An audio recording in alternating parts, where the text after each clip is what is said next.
But what began in fun ended in a deadly accident. The driver, a 16-year-old who had just gotten her license. Was her inexperience behind the wheel what caused the deaths of 3 young girls? Or was it the fault of someone else, an angry father who took to the road to chase the pranksters? In a moment, you'll have a chance to decide, just as a jury did by logging onto our website at dateline.msnbc.com. Here's Rob Stafford with tonight's interactive Dateline Court TV Network exclusive. What do you think was going to happen if that vehicle caught you? Take your time. We didn't know. That's why we were scared. It was a teenage prank gone terribly wrong. In that split second, how did your life change? There's not enough words. I guess in every way possible. 16 girls packed into 2 cars, out to play a practical joke on a popular cheerleader from their school. Before the night was over, 3 of them would be dead. Do you feel like you're to blame for the death of these girls? And within a year, the father of the girl their prank had targeted would be on trial, facing 4.5 years in jail. It happened just before Halloween, 1996, in Marietta, Georgia, just outside Atlanta. Like thousands of other suburban schools, Sprayberry High was preparing for the big homecoming game. And many students were preparing to do what you may have seen teenagers in your neighborhood do: roll other students' houses, sneak into their yards after dark to toss toilet paper into the trees. It was a night these girls looked forward to, a slumber party and what they thought would be some harmless fun. We were going to wake up early the next day and go decorate the halls for Spirit Week. And is there something else that y'all decided to do that night? Yes. And what was that? To roll people's houses. But according to the prosecution, Brett Tonkin would turn their night of fun into a tragedy. 16-year-old Ashley Best was one of the drivers that night, and her actions would not escape scrutiny either. I just got my license. Excited about that? Yes, I was very excited. I mean, my dad would ask me to go to the grocery store, and I would jump. I would be so happy. Around 11 o'clock, Ashley and a girl in another car drove their friends here to Sabrina Tonkin's house. Sabrina was a pretty, well-liked freshman, and the person whose house they decided to roll. We pulled up at the street. I popped the trunk, and they got the toilet paper and started rolling the house. But Megan Collier, a passenger in Ashley's car, says suddenly Sabrina's parents came out of the house. I heard him say, "You effing kids," or you better effing run.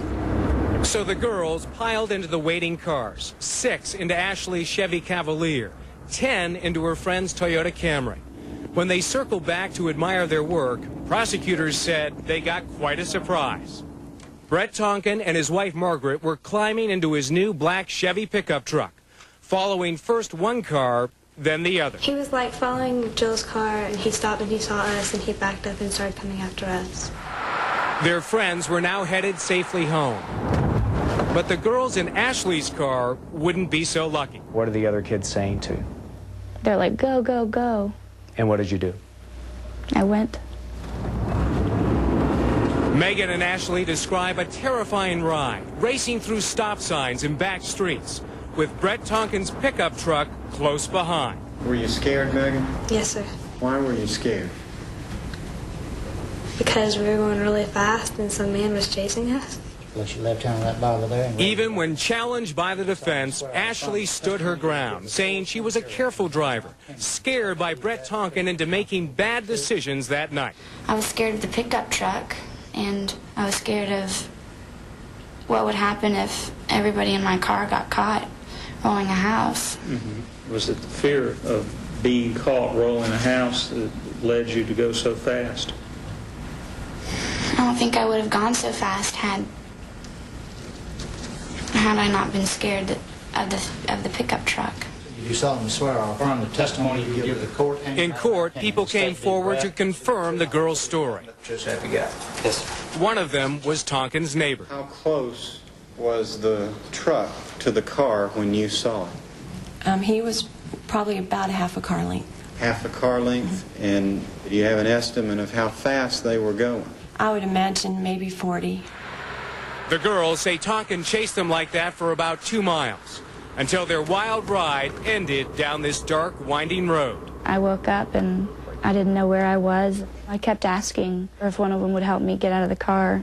I only had one answer, and I kept asking JD if she was all right. And no response. No response.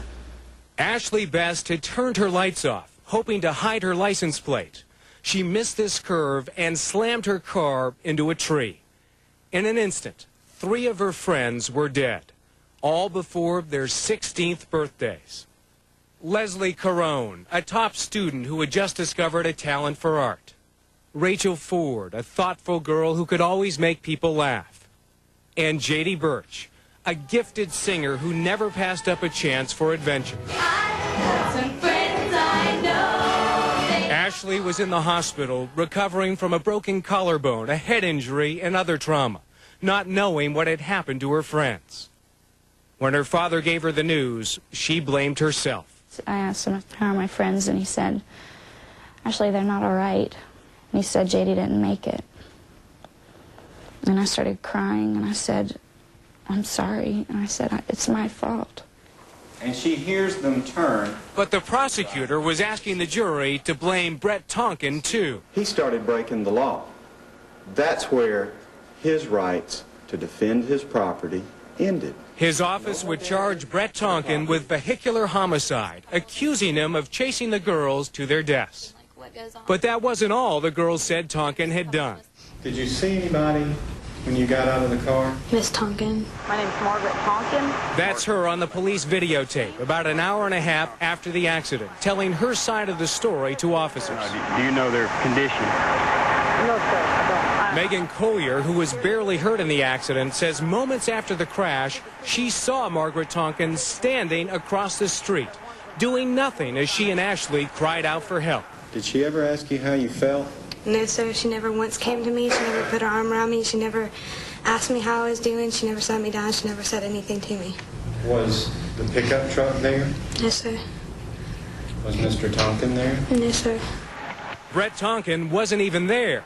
He'd gone home and never even called 911. You didn't stop at any public telephones, did you? No, sir. How many telephones do you have at your house, sir? 4. And you didn't use any of those? No, sir. But Brett Tonkin's defense attorney says it didn't happen that way at all. He says Tonkin did not cause the girls' deaths, and there's an explanation for what he did do that night. Have you ever had a traffic ticket? Oh, no, sir. No, sir. Have you ever had been arrested for anything? No, sir. Have you ever been convicted of anything? No, sir. Other than this case, arrest in this case. Brett Tonkin argued he was a man with a perfect record who had good reason for following Ashley's car that night, a need to protect his home and his daughter.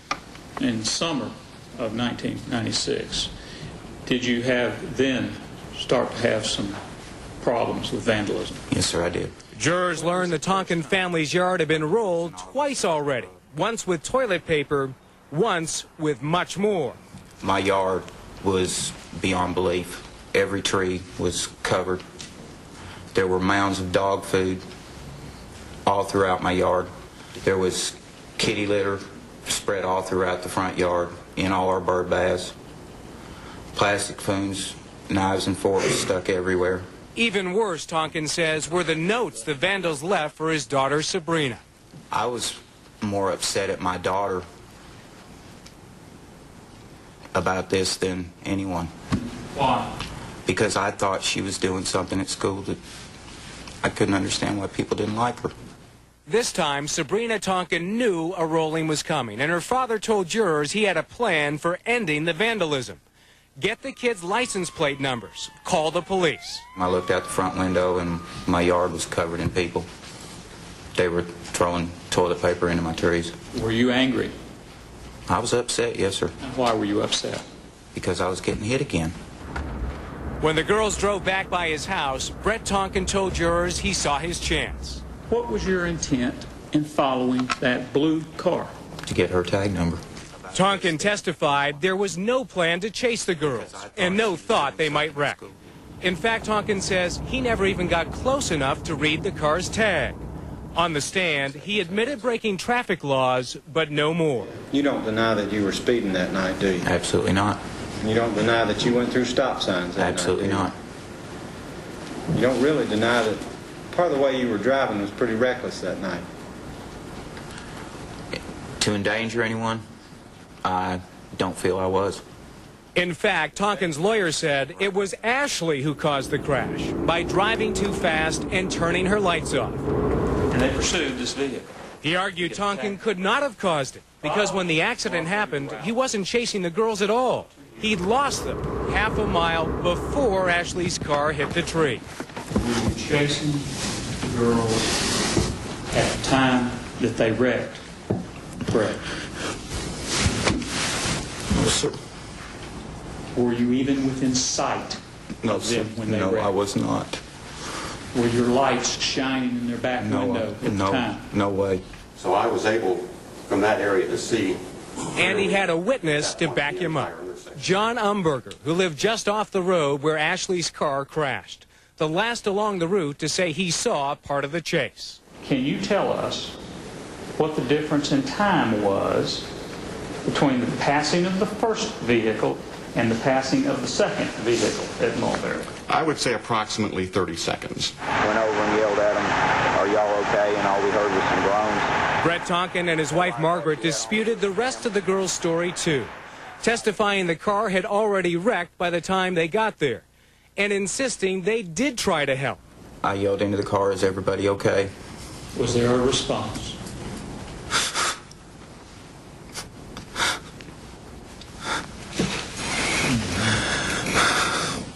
No, sir. All there was groans. The Tonkins say they tried to open the car's door but couldn't. Brett Tonkin says he was in shock after the accident, so his wife sent him home to get his driver's license and her robe. In retrospect, does that seem like a rational thing to do? No, sir. Did it ever occur to you to pick up the telephone and dial 911? No, sir. Tonkin's wife Margaret says he didn't have to call 911 because she was going to from a nearby house. I knocked on that door. I was actually almost banging at the door trying to get someone to answer so that they can call for help.